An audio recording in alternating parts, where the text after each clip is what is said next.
손석구는 중학교 때 미국으로 조기 유학을 갔습니다. 중학교, 고등학교를 모두 미국에서 졸업했고 시카고 대학에 입학했는데 시카고 대학은 세계 7대 미대로 미국뿐 아니라 전 세계에서 인정해주는 명문대입니다. 전공 과목은 다큐멘터리였는데 중간에 한국으로 돌아오면서 졸업은 못했다고 하네요. 한국에 돌아온 손석구는 군 입대를 하게 됐는데 미국에서 8년간 있다가 한국에 오니 한국말을 하는 것도 낯설고 주변에 한국인이 많은 것 자체로도 적응이 안 됐다고 합니다. 하지만 아무도 자신을 모르는 집단에서 처음부터 다시 시작할 수 있고 오로지 본인이 한 만큼 대가가 돌아오는 곳이 군대이니까 열심히 하면 좋은 결과가 올 것이라고 생각을 바꾸니 점점 군 생활에 적응이 됐고 지금 돌이켜서 생각해보면 군대에서 보낸 시간이 가장 행복한 시절이라고 회상합니다. 한 가지 특이한 이력이 있는데 군 생활을 더욱 열심히 하고 싶어 자원에서 이라크 자이툰 부대로 파병을 갔다고 합니다. 영어를 잘해서 무전병과 통역병을 했었다고 하네요. 그렇게 열심히 군 생활을 하니 주변에서 인정을 해주었고 본인이 생각해도 어느 정도 한국에 적응한 것 같았다고 합니다. 그렇게 한국에서 잘 살 수 있을 거라는 생각을 하면서 제대를 했습니다. 하지만 한국 사회는 호락호락하지 않았습니다. 무조건 시키는 대로 열심히만 하면 칭찬받는 군대와는 다르다는 걸 깨달은 손석구는 더 이상 한국에서 성공할 엄두가 나지 않았습니다. 그때 동생은 캐나다에서 공부를 하고 있었는데 동생과 함께 있으면 많은 의지가 될 것 같아서 캐나다로 가기로 결심합니다. 하지만 한국에 계신 부모님이 아무 이유 없이 보내줄 리가 없다고 생각한 손석구는 부모님에게 하고 싶은 일이 생겼다고 말했습니다. 그것은 바로 농구 선수입니다. 정말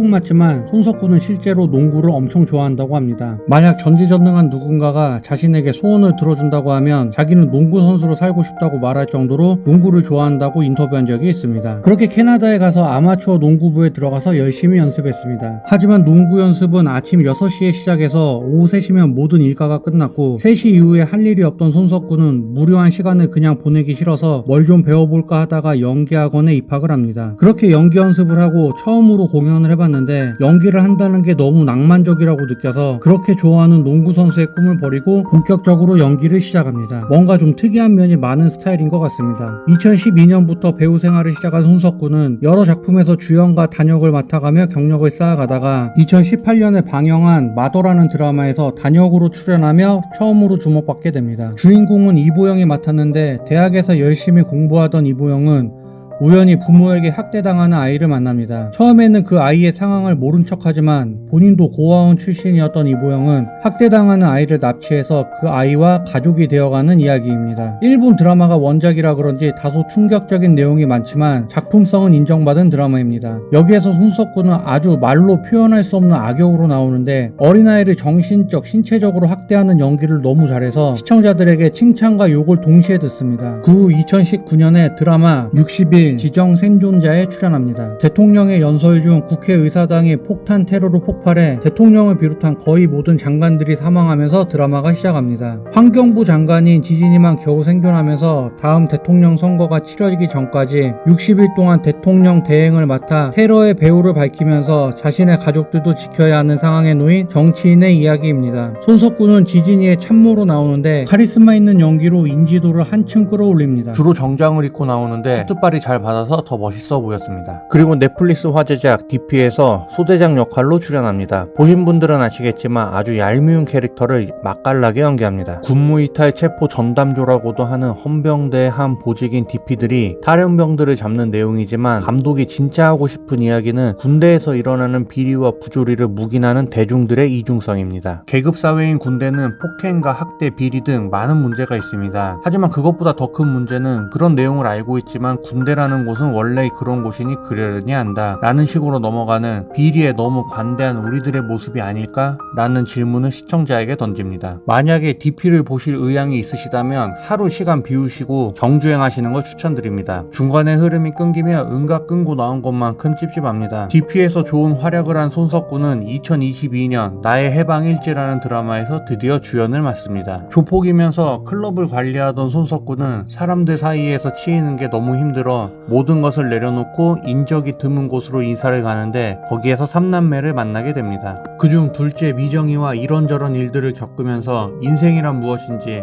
사랑이란 무엇인지 알아가는 캐릭터를 연기합니다. 이 작품은 손석구의 팬층을 굳건하게 만드는 발판이 된 작품입니다. 해당 드라마를 쓴 박혜영 작가는 손석구의 연기에 압도당했다. 내가 쓴 글의 경지를 뚫어버리는 연기를 한다고 극찬을 했습니다. 작가들이 자신의 시나리오를 연기하는 배우들을 칭찬하는 일은 많지 않습니다. 더욱이 연기 경력이 짧은 배우에게는 거의 없는 일입니다. 그런 면에서 손석구에 대한 작가의 평가는 남다른 의미가 있다고 볼 수 있습니다. 농구계를 빨리 떠난 건 정말 잘한 일인 것 같습니다.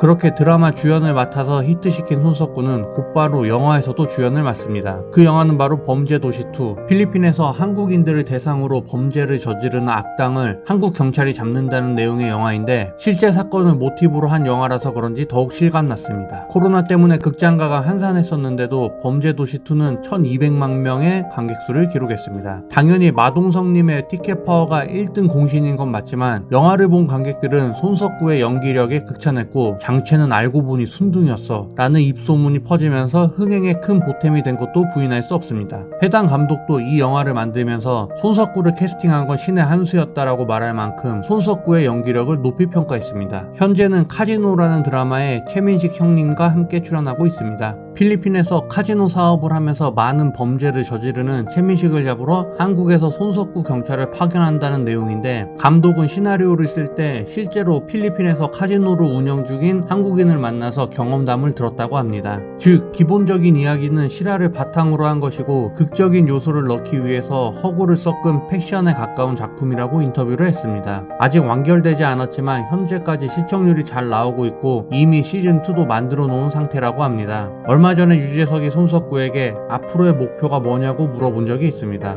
그러자 손석구는 다작하는 게 목표라고 답했습니다. 지금처럼 인지도가 있을 때 좋은 동료들과 함께 좋은 작품을 최대한 많이 남기고 싶어서라고 하네요. 어디라고 콕 집어서 말하기는 어렵지만 뭔가 특이한 매력이 많은 배우인 것 같습니다. 부디 목표를 이루셔서 훌륭한 작품 많이 만드시기를 바랍니다. 끝.